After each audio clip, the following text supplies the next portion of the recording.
할렐루야. 오늘도 주의 평화가 함께하기를 간절히 바랍니다. 사람들이 자녀들에 대해서 이야기를 할 때 보면은 누구 닮았냐 라는 얘기를 합니다. 그래서 예를 들면 아버지 닮았냐 어머니 닮았냐 이렇게 묻기도 하고, 또 그러면은 그에 따라서 난 누구 닮았다 라고 이야기도 합니다. 그런데 그런 얘기 가운데서 결론적으로 보면은 나와 닮은 자가 있는 거예요. 아버지를 닮든지 어머니를 닮든지, 혹은 자녀를 대해서 보면은 아버지 닮은 자녀가 있고 어머니 닮은 자녀가 있고, 그런데 자녀의 입장에서는 내가 닮은 분이 아버지이든 어머니이든 내가 좋아하고 사랑하면은 닮은 것이 좋은 거예요. 그런데 내가 사랑하지 않아, 미워해, 혹은 내가 저분 때문에 내 인생이 고통스러워, 그러면 닮은 것이 좋을까요? 싫을까요? 싫은 거예요. 그럼 부모의 입장에서도 똑같아요. 부모 입장에서도 내가 잘못한 것 혹은 나의 부족한 것, 이거 다 알고 있어요. 근데 내 자녀가 보니까는 나랑 똑같아. 그러면 그 자녀가 이쁠까요? 미울까요? 애증이 교차하는 거예요. 이쁘기도 하지만 어떻게 내 인생을 똑같이 닮았냐 하면서 그러한 모습이 싫은 거예요. 오늘 우리의 삶이 이와 같이 우리는 누군가를 닮을 수밖에 없는데, 그 닮은 것이 유양이면은 여러분들에게 기쁨이 되고 소망이 됐으면 좋겠어요. 그러나 그렇지 못한 경우에는 그런 아픔과 괴로움이 이 시간을 통하여서 깨끗하게 치료가 될 수 있기를 바라고, 회복되는 은혜가 여러분에게 있기를 간절히 바랍니다. 다윗의 가문에 엄청난 사건이 생겼어요. 사실 다윗은 정말로 큰 은혜를 받은 사람이에요. 그는 양치기에 불과했잖아요. 근데 하나님 앞에 은혜를 받아서 이 사람이 임금이 돼요. 임금이 된 것도 더 나아가서 지금까지의 이스라엘 역사상 가장 최고의 임금이었어요. 이 다윗은 나라를 통일시켰고요, 그 다음에 주변에 있는 모든 원수 대적들을 다 물리쳤어요. 가장 강한 나라, 큰 나라를 이루었어요. 그래서 지금도 이스라엘 사람들은 메시아를 찾고 있어요. 구원자가 오실 거다. 그러면서 그 메시아를 누구를 빗대어서 찾고 있느냐? 다윗을 찾고 있어요. 다윗 왕과 같은 사람이 곧 메시아가 된다, 또 그런 분이 올 거다 라고 기대를 하고 있어요.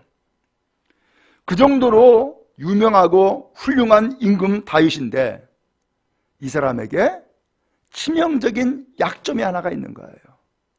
치명적인 약점이. 그 치명적인 약점이 뭐냐면은 이 사람이 여자에 약해. 그래서 부인도 많고요, 또 그가 왕으로 있으면서 우리아의 아내 밧세바라고 하는 여인을 취하고, 그리고 임신까지 시켰어요. 근데 그 임신된 것을 발각이 되지 않도록 하기 위해서 그의 남편을 전쟁 중에 최전방으로 보내요. 그래서 쥐두새도 모르게 전사시키는 거예요. 아무도 몰랐죠. 그러나 하나님은 아셔요. 하나님이 나단 선지자를 보냈어요. 그러면서 이 다윗을 책망을 하는데, 네가 우리아를 전쟁에 보내서 죽였다. 그리고 우리아의 아내 밧세바를 네가 취했다. 하면서 이 다윗을 책망을 해요. 다윗이 회개하죠. 그랬더니 하나님이 이 다윗에게 용서하시겠다는 거예요. 그래서 이 죄는 용서를 받았어요. 그런데 하나님께서 그 죄의 대가인 벌은 내리신 거예요. 그러면서 이 다윗에게 벌을 내리는데, 지금부터 너희 집안에 칼부림이 떠나지 않을 거다. 두 번째로는 너희 집안에 재앙을 일으키겠다. 그 다음에 세 번째로는 너의 아내들도 빼앗아서 대낮에 욕보이게 할 거다. 엄청난 재앙을, 엄청난 벌을 받게 된 거예요. 자, 그리고서는 이제 시간을 지냈는데 어느 날 맏아들 암논이 아프다는 거예요. 근데 사실은 암논이 아픈 것이 아니라 사실은 상사병이었어요. 누구를 좋아했느냐? 다말이라고 하는 이복 동생을 좋아한 거예요. 그러니까 이렇게 해서 상사병이 들려가지고서 먹지도 못하고 시름시름 앓고 있으니까 사촌 조카가 찾아와가지고서 왕자님 왜 그렇습니까? 하면서 물어보니까 사실대로 이야기한 거예요.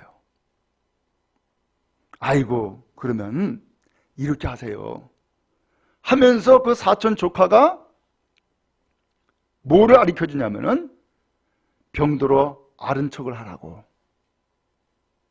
그리고 그 사랑하는 누이 다말을 집으로 끌어들여서 나에게 과자 좀 구워서 먹게 해달라고 아버지에게 요청하라는 거예요. 그래서 이 암논이 그의 꾸임을 받고서는 그가 범죄하는 일에 아버지 다윗을 끌어들여요. 아버지 다윗은 그 암논이 요청하는 대로 그의 딸을 이 암논에게 찾아가서 맛있는 과자를 구워주고, 그렇게 해서 그가 병에서 회복되도록 네가 좀 도와라 하고서 보내게 된 거예요. 그랬더니 이 암논이 그렇게 해서 이 다말을 집 안으로 끌어들이고, 그리고 과자를 구워가지고서는 이 암논을 먹게 하는데, 암논이 그때에 집안의 사람들 다 내보내고서는 그를 욕보이게 된 거예요. 근데 이 욕보인 것으로 끝난 것이 아니라, 그렇게 해서 욕보이더니만은 이 사람이 갑자기 미운 마음이 든 거예요. 왜 그랬는지는 정확하게 알 수 없지만은 어찌하든 미운 마음이 드니까는 집안의 하인을 부르더니만은 저 계집을 내쫓으라고. 그러면서 내어 쫓고 문빗장을 걸어 잠근 거예요.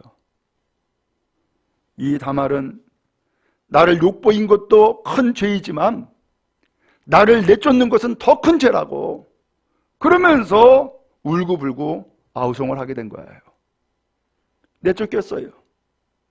집안에 큰 비극이 시작되어진 거예요. 한편 이러한 이야기를 듣고서는 다윗이 오늘 성경에 보면은 몹시 분노했다는 거예요.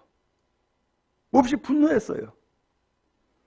그런데 몹시 분노했지만은 아무런 조치를 취하지도 않았어요.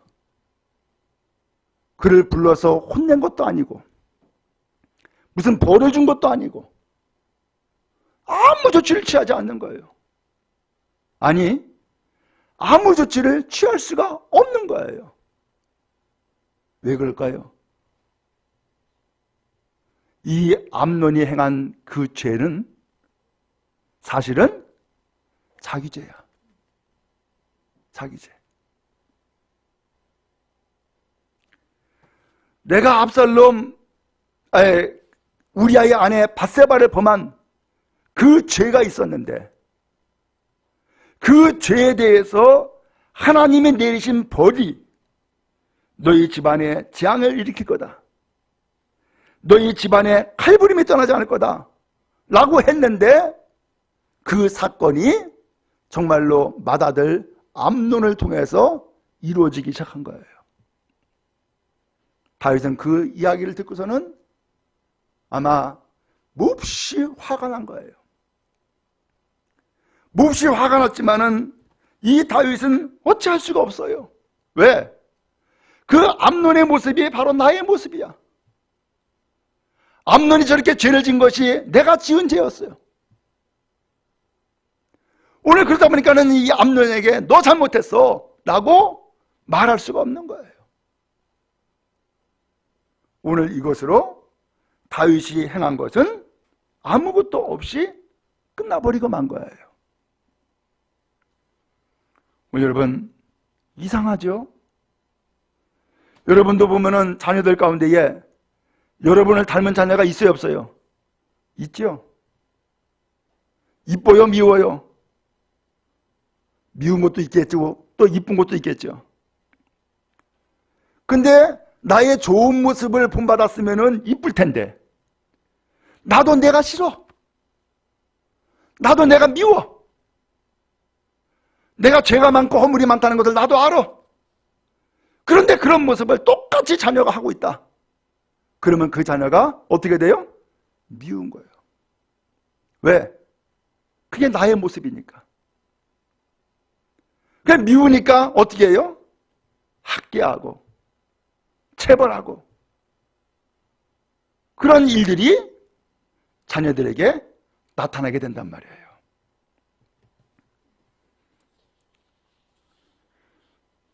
지금으로부터 한 17년 전이네요.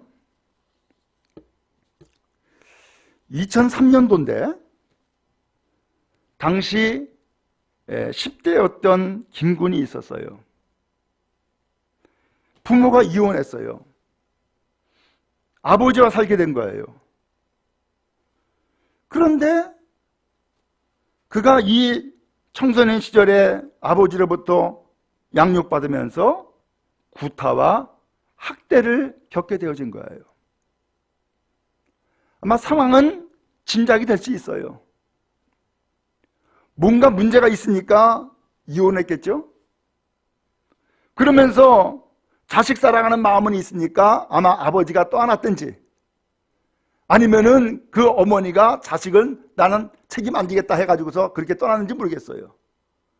근데 어쨌든 이 아버지가 이 아들을 돌보게 됐는데 그게 마음대로 되나요?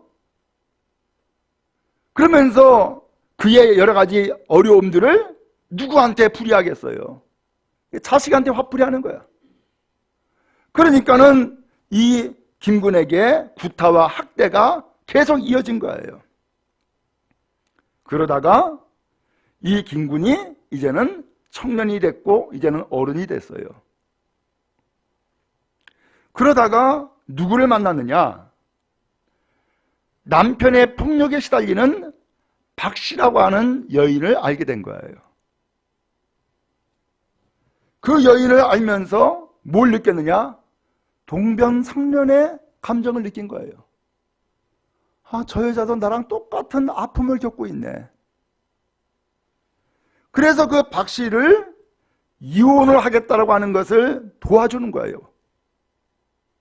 그러면서 이 여인에게 두 아이까지 있는데 두 아이까지도 돌봐주게 된 거예요. 결국은 이 박씨는 남편과 갈라섰고 2016년 12월 때부터 이 김군과 박씨가 동거하기 시작한 거예요. 그런데 1년이 지나서 다음에 이제 3월이니까는 4달밖에 안 된 거죠. 당시 첫째 아들이 3살이었는데 이 3살 아이를 폭행하고 방치했다고 하면서 그 박씨 그 부인이 이 김군을 고소를 하게 된 거예요. 아동학대로 신고를 했어요. 아이들은 보호시설로 떠났고 이 박씨 부인은 여성 쉼터에 입소해서 생활을 했어요. 근데 보니까 임신한 상태였던 거예요. 한 달 만에 자진 퇴소하고 이 박씨는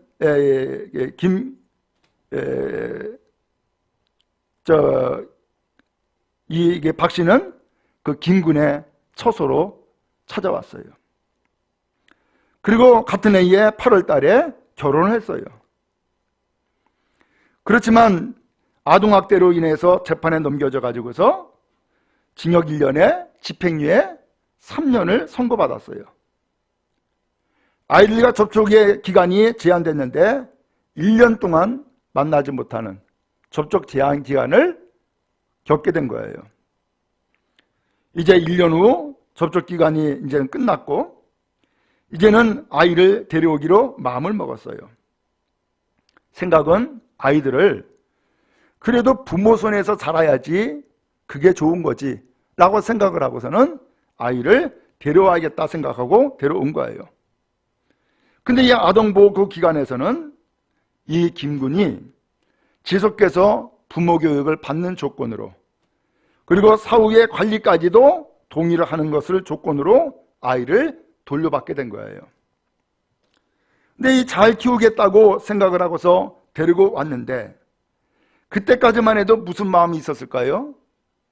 나는 어려서 불행하게 컸지만 이 아이들은 불행하게 키우면 안 되겠다라는 마음을 가지고서 데리고 온 거예요.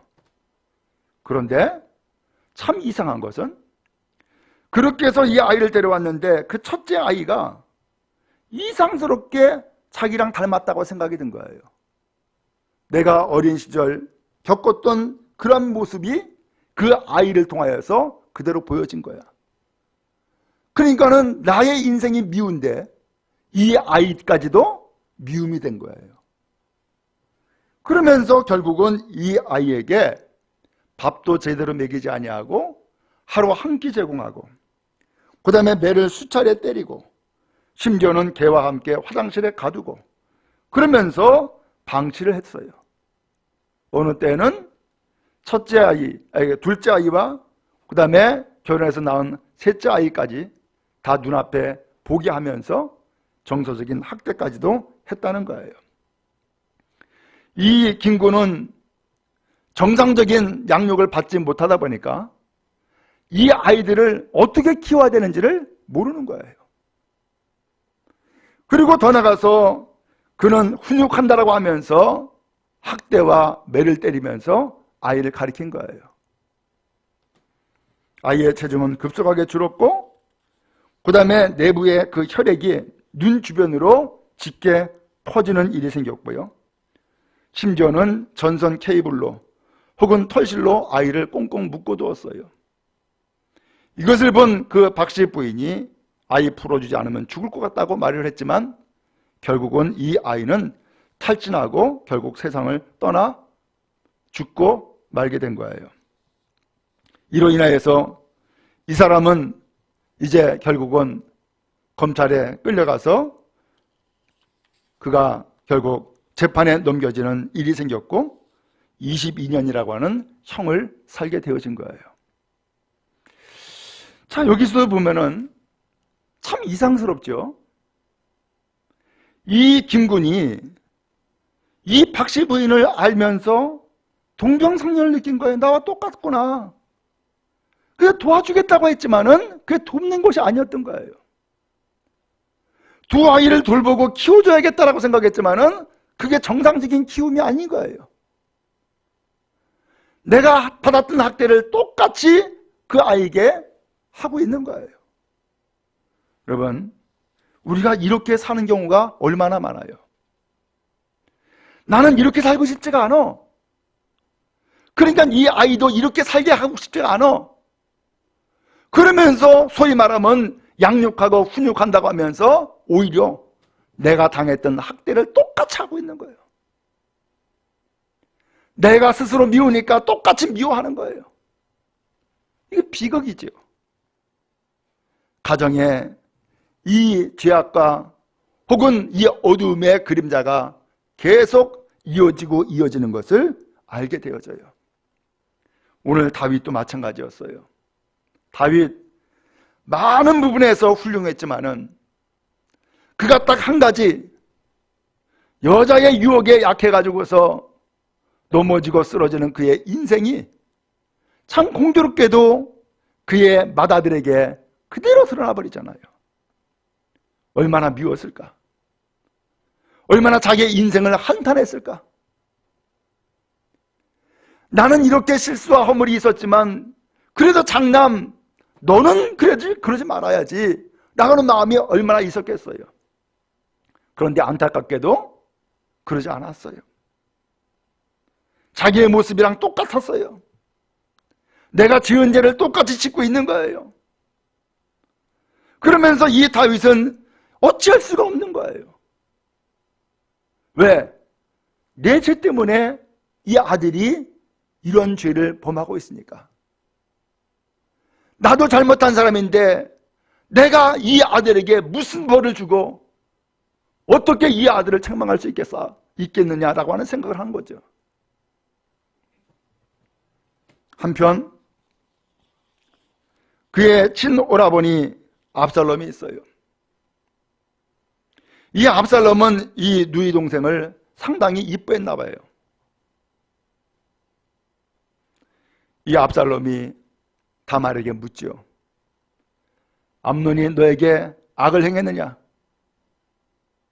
그렇다는 거예요. 너희 오빠니까 너는 잠잠히 있어라. 그러더니만은 이 압살롬이 그 형 암논을 너 이거 잘못했지라고 하면서 따지질 않는 거예요. 아무 소리도 안 하고 침묵만 하고 있는 거예요. 근데 사실은 이게 무서운 거예요.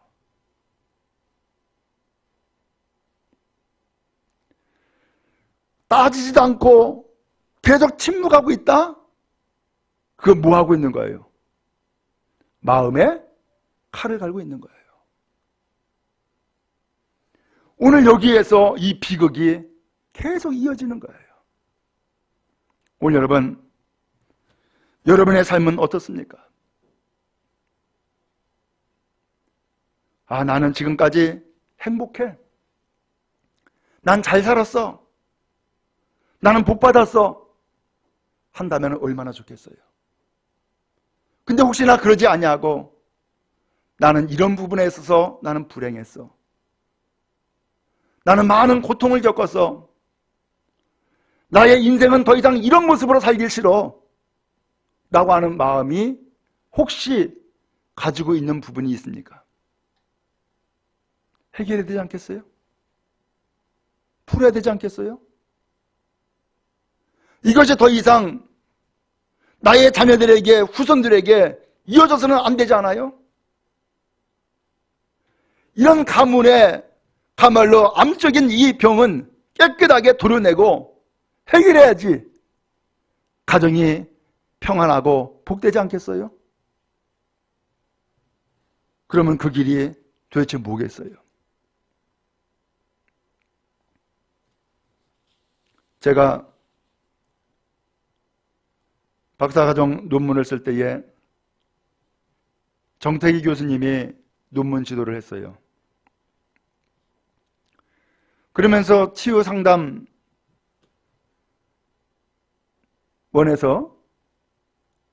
공부를 하는데 이 정태기 박사님이 본인의 이야기를 하시는 거야. 딸이 있는데 딸이 이제 결혼을 앞두게 된 거예요. 근데 결혼을 앞두게 됐는데 이 딸을 이렇게 결혼시켜서 보내면은 안 되겠다라는 생각이 든 거예요. 그것이 무엇인가 하면은 정확하게 내용은 모르지만은 이 정태기 박사도 어린 시절 상처받은 것이 있거든요. 그러니까 결혼해서도 이 상처는 그대로 가지고 있었어요. 딸을 낳았는데 이 딸에게도 이 상처가 그대로 전가가 된 거예요. 근데 이분이 미국에서 유학하면서 그 치유 상담을 받고 그가 깨달은 거예요. 내가 이런 부분에서 상처를 받았고 내가 이런 부분에서 오히려 사랑을 받았구나 라는 것을 알게 된 거예요. 근데 그러한 상처받은 부분을 그 딸에게도 그대로 전가했던 거예요. 이 딸이 이 상처를 받고 그대로 시집가면은 똑같은 상처가 또 발병될 것이다 라는 것을 다 눈앞에 보는 거예요. 그러니까 어떻게 하느냐? 딸이 결혼하기 전에 딸을 부르고서는 그 앞에 무릎을 꿇었어요. 딸아, 내가 이런 부분에 있어서 정말로 내가 너에게 잘못했다. 이 아버지 용서해다오. 네가 이런 상처 받고서는 시집가면은 똑같은 상처가 재발될 것이고 그 상처는 너가 이제 결혼해서 자식 낳으면 자식에게 또 전가가 될 거야. 이제 이것은 끊어버려야 돼. 이건 해결해야 돼. 그래야지 행복해져. 이 상처를 끊어버리는 길은 회개요. 그리고 용서다. 아버지가 이렇게 잘못했고 이렇게 용서를 비니까 용서해다오. 딸은 아버지를 용서했고 그 아버지와 딸은 서로 부둥켜 안으면서 울고 회개하고 그리고서는 그 상처와 아픔을 깨끗하게 정리를 했어요. 오늘 여러분 이 시간에도 이 말씀을 드리는 것은 이 암논이 이런 죄를 범하는 것, 참 이 가정에 엄청난 비극이 시작된 것 아니에요. 그렇기 때문에 이 암논을 장자에서 제외시킬 수도 있고 감옥에 보내거나 죽일 수도 있어요. 근데 이 다윗이 아무것도 할 수 없었던 이유는 그 암논의 죄가 어디서 왔는지를 다윗이 알고 있기 때문에 벌할 수가 없고 그를 책망할 수가 없었던 거예요. 왜? 내 죄니까. 그리고 나 때문에 이런 일이 생긴 것이니까. 그러면 여러분 이 다윗이 그렇다면은 화만 내고 더 이상 침묵하고 아무것도 안 할 것이 아니라 이 다윗이 이러한 일들에 대해서 깨끗하게 해결을 하고 정리를 할 것 같으면은 어떻게 해야 되겠어요? 암논을 책망하기 전에 다윗이 먼저 그의 죄를 고백해야 되는 거죠. 내 죄다. 내가 이런 죄를 범했고 하나님 앞에 내가 이런 벌을 받았는데 그 벌이 지금 너에게 나타난 거야. 그러니까 네가 죄를 행한 죄는 바로 내 죄야. 네가 행한 죄는 내가 받은 벌이야.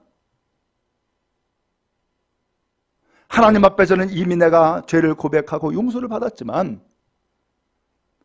아들아, 이제 내 죄를 용서해달라. 너는 원래 이 집안의 장자고 죄를 범할 아들이 아니야. 근데 내 죄 때문에 네가 죄를 범했고 죄인의 길에 들어선 거야. 아버지를 용서해달라.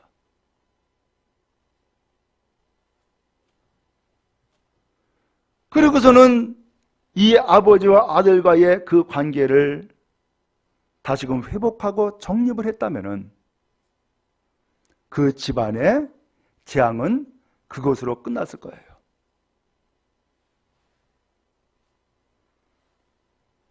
그리고 이 암논에 대해서는 어찌하든 간에 그 죄에 대한 벌이 있어야 될 테니까 그에게 벌을 내렸으면은 그 죄악의 문제가 또 다른 아들 압살롬에게까지 이어지진 않았을 거예요. 근데 다윗은 그 죄의 문제를 처리하지 않았어요. 화만 냈고 그 이후 그냥 방치한 거예요. 죄에 대한 그 벌은 계속 이어질 수밖에 없게 되어진 거예요. 오늘 여러분은 어떻게 사셨어요?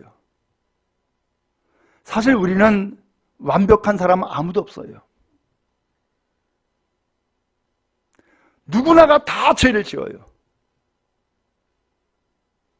그렇기 때문에 우리가 하나님을 믿고 의지하는 것은 내가 죄인이기 때문이고, 이 죄를 해결할 수 있는 길은 오직 예수님밖에는 없다는 것을 알기 때문에 우리가 예수를 믿고 의지하는 거예요. 주님은 용서하러 오신 거예요. 우리의 죄를 씻으러 오신 거예요. 그리고 정결하고 새로운 삶을 살게 하기 위해서 이 땅 가운데 오신 거예요. 예수님은 우리의 모든 죄를 다 짊어지셨어요. 그리고 죄의 대가인 죽음을 주님이 죽으신 거예요. 그 주님을 오늘 우리는 믿고 의지해요. 그러므로 오늘 여러분, 나의 그 부족함과 허물의 인생을 그 누구에게 책임 돌리고 전가하는 것이 아니라, 그리고 너 때문이야 라고 하는 것이 아니라 바로 나 때문이구나 라고 하는 것을 기억하고서 먼저 하나님 앞에 회개하고 나가는 여러분 되기를 주님의 이름으로 축복합니다. 그래야만 여러분의 집안의 죄의 문제, 재앙의 문제를 끊어버리는 거예요. 그리고 진정 용서를 구하고 용서를 받을 때에 여러분의 가정이 회복되기 시작하는 거예요. 이제는 사랑과 용서로. 그래서 성경에도 나오지만은 믿음, 소망, 사랑 이 세 가지는 항상 있을 것인데 그 중에 제일은 사랑이다라고 하는 것은 그 배경에는 용서가 담겨 있는 거예요. 그리고 모든 죄의 문제는 사랑 외에는 해결이 없어요. 오늘 그렇기 때문에 하나님은 말씀하시죠. 하나님은 사랑이시라 라고 했어요. 오늘 우리는 주님 앞에 나와서 바로 예수님을 통하여서 하나님의 사랑을 깨닫고 그 사랑을 우리는 또한 힘입고 또한 이 사랑으로 인생을 살아야 할 줄로 믿습니다. 그리하면 회복이 시작되는 거예요. 근데 사랑이 없이 날마다 벌만 준다. 그 죄의 문제 해결이 안 됩니다. 그리고 이 죄의 문제는 계속 꼬리에 꼬리를 물고 이어집니다. 여러분도 잘 아시죠? 이상스럽게 할아버지 닮은 놈이 꼭 있어. 이상스럽게 아버지 닮은 놈이 꼭 있어. 그렇죠? 이상스럽게. 그건 닮지 않았으면 좋겠는데 이상스럽게 닮는단 말이에요. 그 안에 뭐가 있느냐? 죄가 이어지고 있기 때문인 거예요. 바랍니다. 우리는 그 죄를 해결하시는 예수님을 이제 알아. 그 예수님을 믿어요. 그 예수님을 의지해요. 그러므로 예수의 이름으로 끊어버릴 수 있게 바라고 예수의 이름으로 용서받고 용서하는 은혜가 있게 바랍니다. 그리고 새롭게 회복되는 놀라운 역사가 여러분이 임하기를 바랍니다. 하나님은 가정을 세우셨을 때에 행복하길 원하십니다. 그 가정을 통해서 하나님을 기뻐하고 찬양하는 백성 되어지기 원합니다. 이 시간 주님 앞에 나와서 예배하며 또 하나님 앞에 믿음의 길 가는 성도 여러분과 여러분의 모든 가정이 이와 같이 사랑과 평화로 넘치는 복된 가정 다 되기를 주님의 이름으로 축원합니다.